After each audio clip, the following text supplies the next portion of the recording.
Good evening and welcome back to a spooky edition of SCTV. I'm Liv Allen. Jake lost his voice at the Iowa State game and still has not gotten it back, so Ethan Humble is filling in for him today. I'm glad to be here, dressed as a referee next to a wicked wiener after enjoying a great homecoming week. It was a ton of fun with the medallion hunt, outdoor movie, dodgeball tournament, yell like hell, dance like hell, and more. Jake, Brend, and Ethan have the recap of this week. After many festivities were taken away last year, students were excited to be celebrating a Simpson homecoming last week. The week's events were all coordinated through the efforts of the Campus Activities Board, along with Rich Ramos. Everything was executed really well. I do wish that more students would have participated, but I also can't get too mad because the only people that were here for normal homecoming are the seniors and the juniors, barely. Some of the newest additions to the festivities included a dodgeball tournament and the movie night on the football field's new video board. I was able to go to the movie night on Wednesday. They played Halloween Town on the football field, so it was a great way to use our new scoreboard, so it was really cool. And there was a lot of great snacks, and I got to go with my friends, and it was just overall a great time. Although one loss to the week's agenda was the crowning of King and Queen, Yell Like Hell and Dance Like Hell remained crowd favorites. I would probably have to say Dance Like Hell, just because it's just a fun time to get to see everyone. But leading up to homecoming week, there wasn't a set theme. And there wasn't a theme yet. They were kind of leaning towards like Greek Olympics, and I was like, it's literally October. Halloween, let's do spooky time. For SCTV, Ethan Humble. It's Pride History Month in America, and at Simpson College, campus celebrated by educating the student body on the history of LGBTQIA. SCTV's MoMarks and Ethan have more. October is LGBTQIA History Month, and you've probably seen Simpson Pride celebrate with their Pride Trivia Night, Pride Information Session, and upcoming pumpkin painting event. However, they're also addressing more serious initiatives on campus. They're pushing for more gender-neutral bathrooms in academic buildings, addressing issues of homophobia on campus, and expediting the name change process. Kia Levy, VP of Diversity, Equity, and Inclusion, says although education is important, this month is about implementing action. Shouldn't be just education, but the whole idea of diversity, equity, and inclusion is really to create a lifestyle. Pride Group President Tatum Claiborne knows what she wants the first step to be. I would love for Simpson to hire more queer faculty and staff. We need help. Like, Kia can do so much, but at the same time, I do feel like, especially with a community as diverse and vast as the LGBTQ plus community, you cannot have one person in charge of that.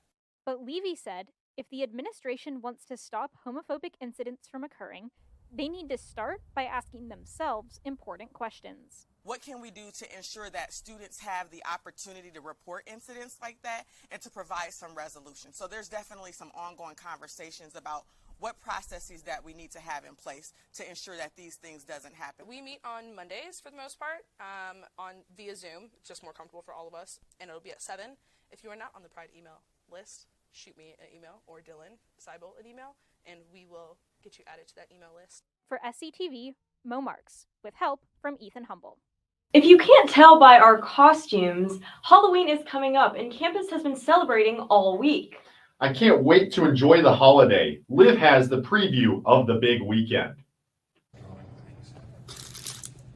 As the Simpson College campus sets the tone for Halloween, organizations on campus like the Student Athlete Advisory Committee, the International Students Organization, the Black Student Union, and the Campus Activities Board offer Simpson students spooky events to get in the festive spirit. In addition to attending Halloween-themed events on campus, Simpson students are gearing up for Halloween this weekend, whether that be through costumes or things like decoration. I might go trick-or-treating at around 5. Then I got this thing at 6:30 at Buxton Stadium with my basketball team. And we're about to dress up in costumes. My costume's gonna be like a monk. I'm gonna be a purge girl with my roommate. On Friday, me and my roommates are dressing up as Bratz dolls, and we're going downtown. Some students, like senior Chaston Evans and his roommates, took the decorating seriously. Usually I don't really do anything for Halloween, especially not decorate.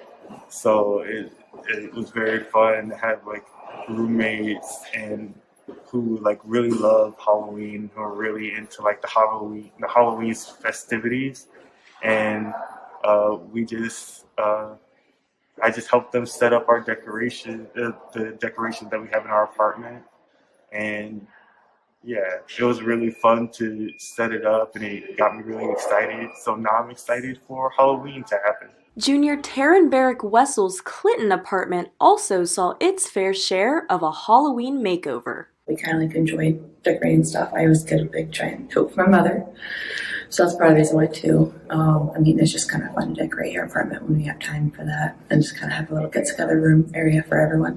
I hope everyone has a fun and safe Halloween. For SCTV, this is Liv Allen. SCTV is having a little Halloween fun as Ethan and I both ranked our favorite spooky movies and Halloween candy. Ethan, let's hear your list.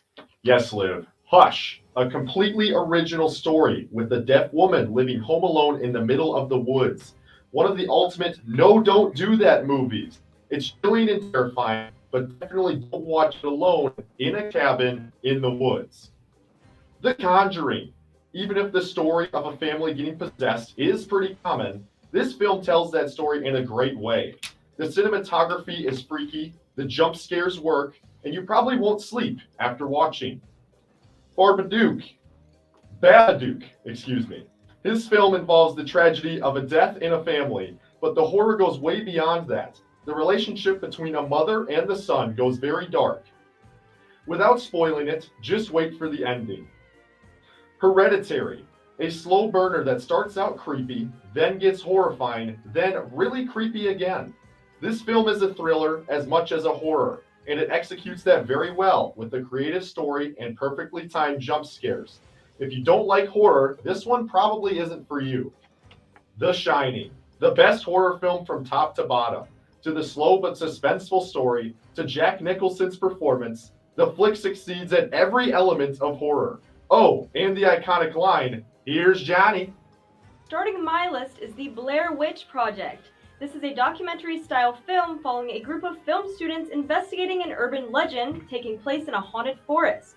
The students camp in said forest for their project, and I'll leave the rest for you all to see.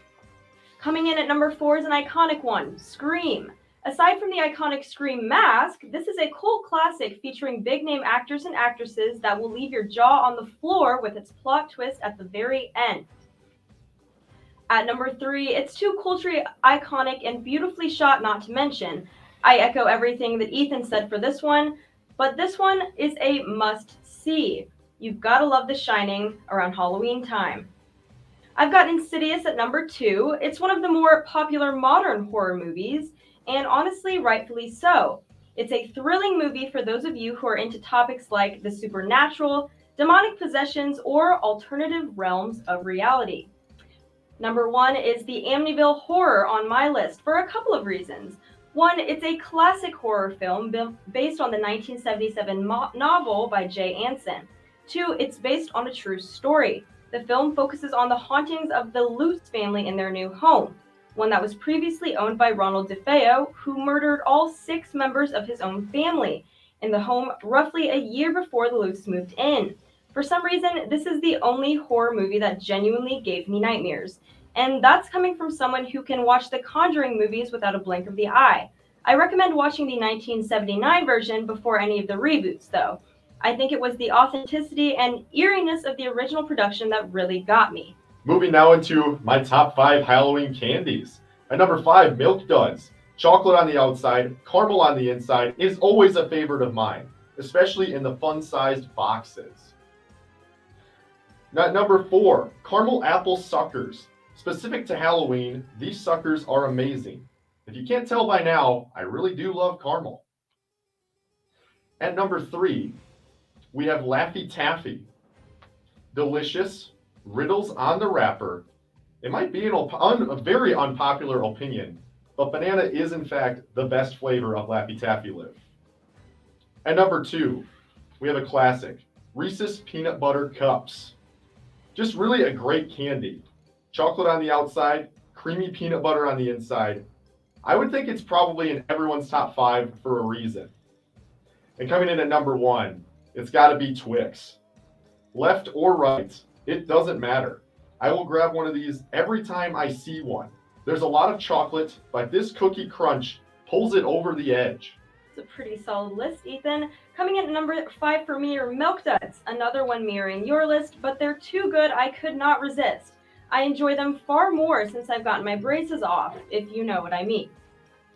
Coming in at number 4 for my candy list are Sweetest Fish. I ideally enjoy eating these in the movie theater, but these are always a refreshing Halloween candy as well. I know as a child I always enjoy getting one in my basket. Coming in at number 3 in my list, Three Musketeers.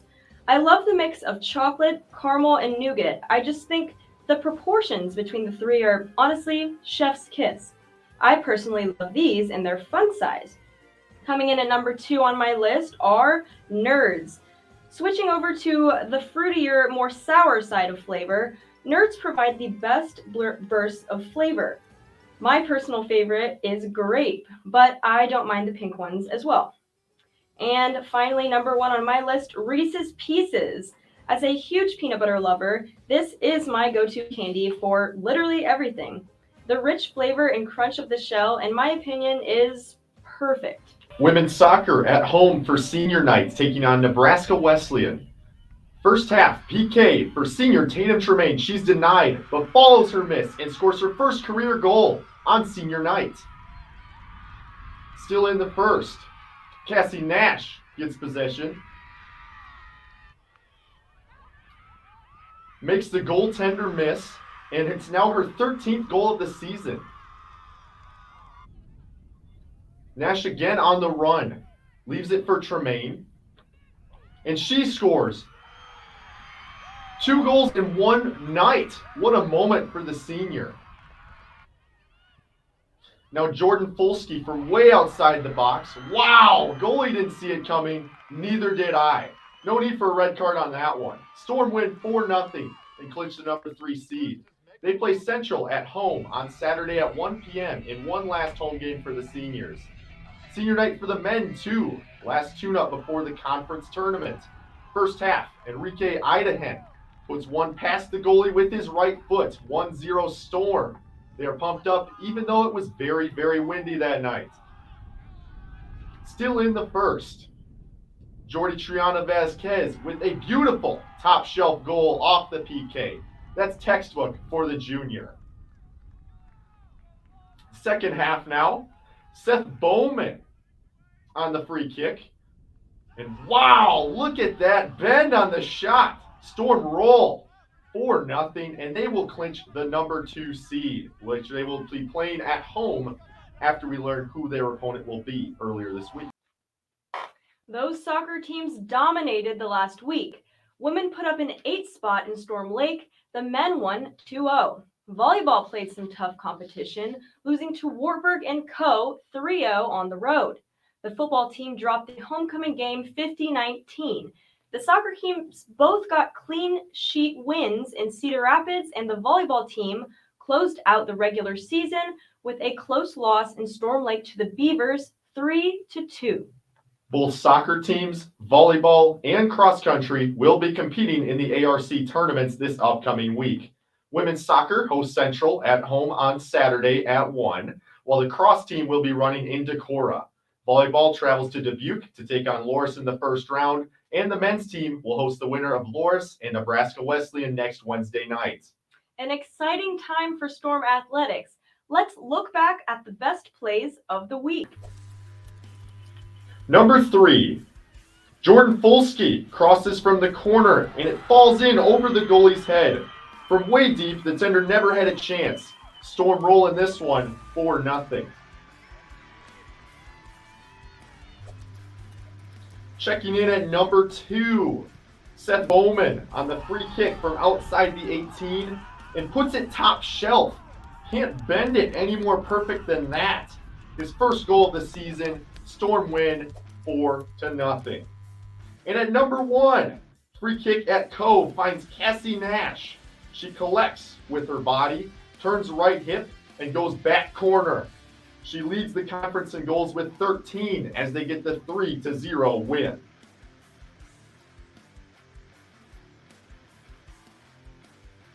some great plays we just saw. And that will do it for us this week at SCTV.